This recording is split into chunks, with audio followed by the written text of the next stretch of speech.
Amigas e amigos, há um processo de endurecimento da defesa do regime que se implantou com o golpe do impeachment de 2016, depois com a eleição da extrema-direita, do Jair Bolsonaro, do bolsonarismo, do lavajatismo, né, uma retórica mais agressiva. Né, o ministro da Justiça e Segurança Pública, o Sérgio Moro, juiz da Lava Jato, deu uma certa recuada, né, até porque protagonizou recentemente, né, intervenções desastrosas. E a gente sabe, a mediocridade, essas coisas todas, né, a falta de convicção, o cinismo, né. O Bolsonaro já tem outra característica, ele é um cínico agressivo, né, ele vai para a agressividade, né, e ele, é isso, né, eu falei, sustento, eu prendo e arrebento, é o Figueiredo.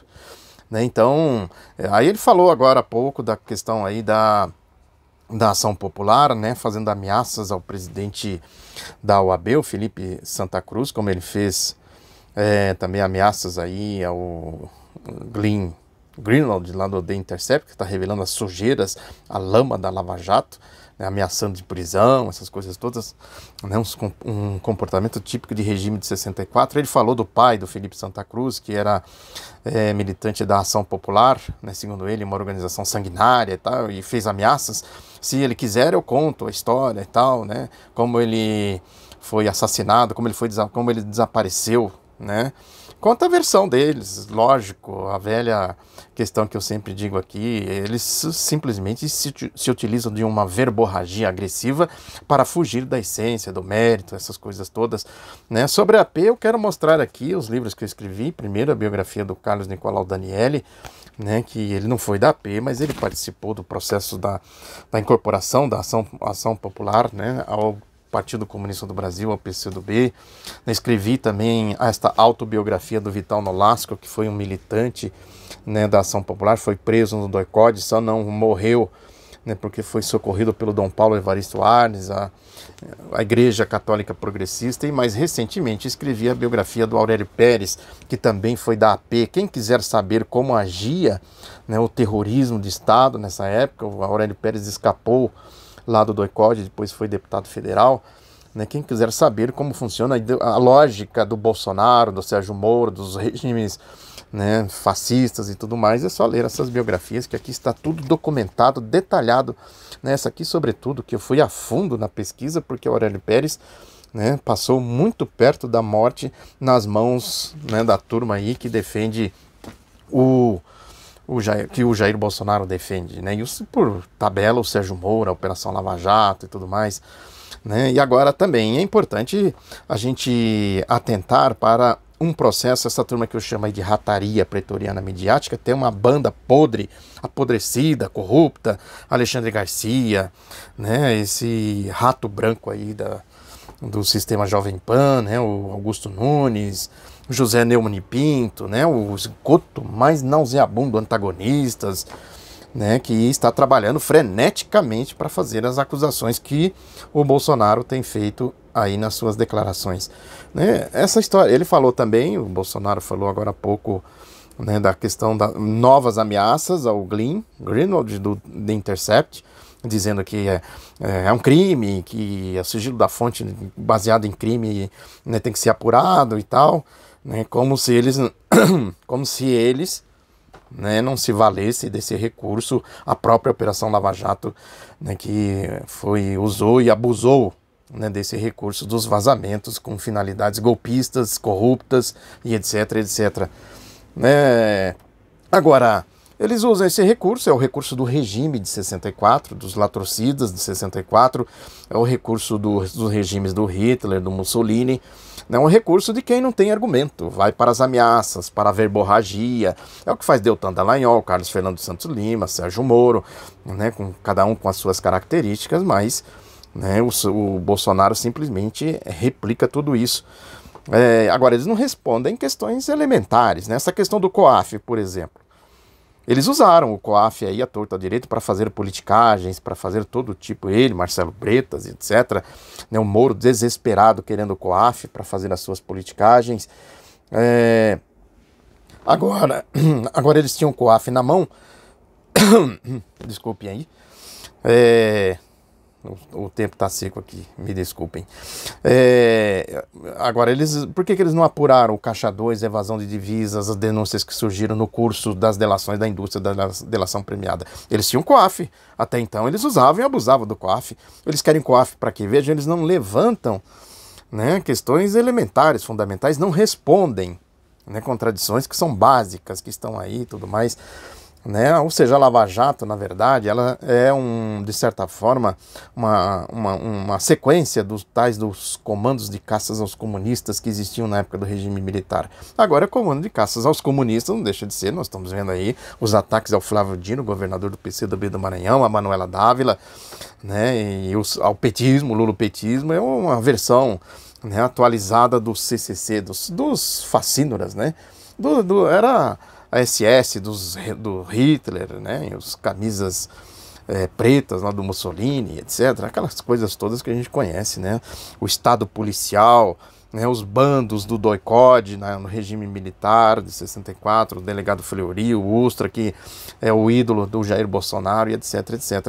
E eles vão divulgando coisas, né, à torto e à direito, sem nenhuma comprovação, e aí vão jogando números, né? Existe uma propaganda, eu peguei aqui um flagrante do G1, que é lá do Paraná, que é da Rede Paranaense de Comunicação, que é a retransmissora da Globo, tem um monopólio no estado, né, falando das devoluções que a Lava Jato disse que fez para a Petrobras. Aí dá os números, né? 2015, 157, 2016, 17, tal.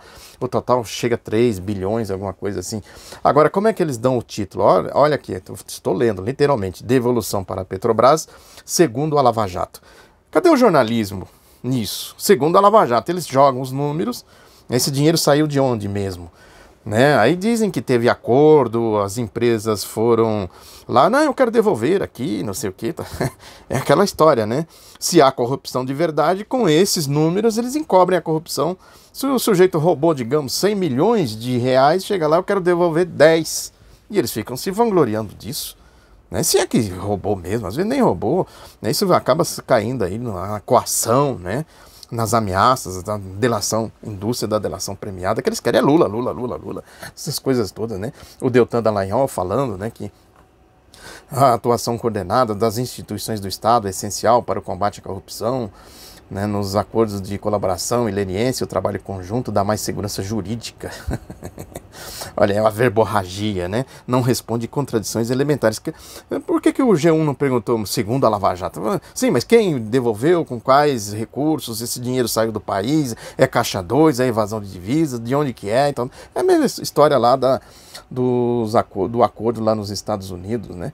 Aí o Deltan fica falando aí no Estadão, deu uma entrevista no Estadão, dizendo que essa história que eles protegeram o Fernando Henrique Cardoso, né? Dizendo que se a gente quisesse aliados, importante ir atrás do Lula, do Eduardo Cunha, do Sérgio Cabral, olha o discurso, né? Como se eles não tivessem aliado os Marinho, né? Os Mesquita do Estadão, né? E etc, né? Eles escreveram também, o Deltan Dallagnol, Paulo Galvão e Antônio Carlos Welter, que são procuradores lá da Força Tarefa da Lava Jato, né, um artigo no Estadão, dizendo que a Lava Jato que incomoda é o título. A quem interessa a onda de crimes cibernéticos contra integrantes da Força Tarefa de Curitiba? A quem interessa os crimes que eles cometeram, que eles estão cometendo? E eles dizem aqui, né, no artigo, vamos continuar para frente. O Deltan falou lá nessa cerimônia, lá que foi o presidente da Petrobras, esse aí, neoliberal de quatro costados, entreguista, envolvido na lógica do processo golpista, né, que a meta dele é se entregar de vez a Petrobras, etc. Né, as tantas, eles dizem no artigo do Estadão, os procuradores lá liderados, a turma do Dallagnol, os números da Lava Jato mostram que é justificado ou incômodo que pessoas acostumadas à impunidade, incluídas alguns muito influentes e poderosas, algumas, sentem com relação à operação desde o seu início. Né? Quem são os poderosos de fato? Quem está apoiando ele? Bolsonaro, esse não é poderoso, né? O presidente da República. Né? Os Marinho, né? O Wall Street, o sistema, né, da geopolítica, da lógica, aí dos entreguismo e etc, etc. Né? E aí, né, a gente pega os flagrantes deles nos detalhes, né? O frasista de porta de banheiro de rodoviária, por exemplo, continua lá produzindo, né? Enquanto ele escreve essas frases, dá para imaginar o que ele está fazendo, já que ele está escrevendo, né, como se escreve em portas de rodoviárias, em portas de banheiro de rodoviárias. Eu peguei duas frases aqui que são bem ilustrativas do pensamento dessa gente, medíocre, fascista, criminoso, corrupto, né, que ele diz aqui que a Lava Jato já devolveu 3 bilhões para a Petrobras. E há ainda quem diga que não há prova de corrupção. É um cego ideológico. Ele é um cego ideológico, mentiroso, manipulador. Né? A história devolveu 3 bilhões. Mas de onde ele tirou esse dinheiro? De onde veio esse dinheiro? Né? Aí outra frase dele diz assim: a Folha de São Paulo deve esclarecer quais garantias Greenwald deu sobre o anonimato da fonte. A Folha tem que esclarecer, e eles se esclareçam, e vocês, né, a fonte das delações premiadas de vocês, né, de onde surgiu esses 3 bilhões, né, o acordo de 2,5 bilhões que vocês queriam administrar, entre aspas, né, e etc. Vende de livros, de palestra e outras coisas mais. Né, veja, portanto, que é um processo político, né, a ofensiva, né, que eles criaram aí, a contraofensiva, na verdade, que foram pegos com a galinha no saco, conforme eu já comentei aqui num dos vídeos passados, e agora tentam aí dar os seus pulos, pulando miúdo, para sair nessa enrascada. Lógico que isso aí é um processo político, eu sempre falo aqui, né? Eles têm fôlego, a gente não pode subestimar, mas a verdade é essa, foram pegos roubando galinha entre aspas, né? E agora tentam dar seus pulos. Muito obrigado pela atenção, divulgue o outro lado da notícia, um abraço, até a próxima.